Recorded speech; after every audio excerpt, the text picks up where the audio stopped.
Three doctors have been arrested in recent days in a federal crackdown on alleged participants in China's so-called Thousand Talents plan. The FBI claims the program paid the three men to attempt to steal U.S. intellectual property and scientific research. Editor-in-Chief Cabot Phillips joins us now to discuss what campus reform has uncovered about secrets being sold to China and more about what's going on our campuses. Cabot, good to have you back. It's great to be on. Let me read this to you real quick. It says, for years, the Chinese government has worked to co-opt American students, scholars, and institutions of higher education. The Chinese government has sought to shape American students' knowledge and beliefs through programs such as Confucius Institutes. Tell us what those are and what you guys have found.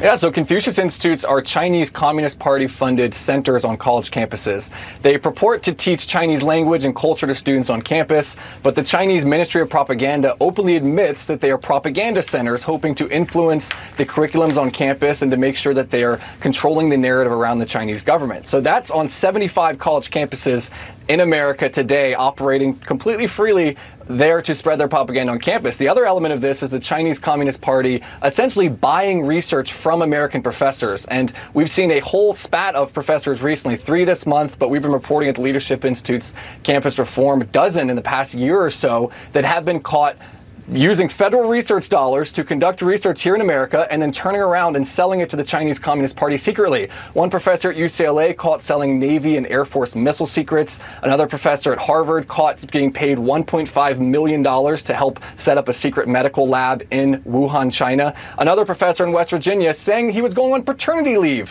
when in reality he actually went to China secretly, was paid hundreds of thousands of dollars to give them research that he had conducted with American taxpayer dollars. And so that's what's going on campus, and it's time for our leaders in Washington to take action on this.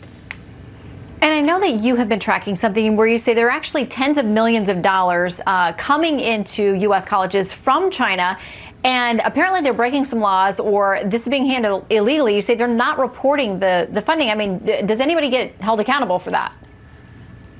Very rarely. So the Department of Education looked and found 48 universities that had failed to disclose hundreds of millions of dollars in foreign donations. Now, why are they keeping it a secret if there's nothing sketchy going on? That's a question people are asking. And I've been meeting with legislators in D.C., urging them to take action. And I think there's 3 things we should be doing when it comes to this. First off, is just making the American people aware of what's going on. The Chinese government openly views our campuses as soft targets. People need to be aware of that so they can urge legislators to do something about it. The first step is accountability and urging them to do something about it. Any professor that's caught should be held accountable to the furthest extent of the law. We need to dissuade professors from using taxpayer dollars and then searching abroad for the highest bidder and selling out the American people in exchange for a fat payday from the Chinese Communist Party. And the third part is the federal government. They do play a role in this. I'm very hesitant to ask the federal government to swoop in to save the day, but when it comes to national security, it is their job. They should be passing laws to shut down all of these Confucius Institutes on campus and use resources to investigate any professor that we think might be working with the Chinese behind the scenes.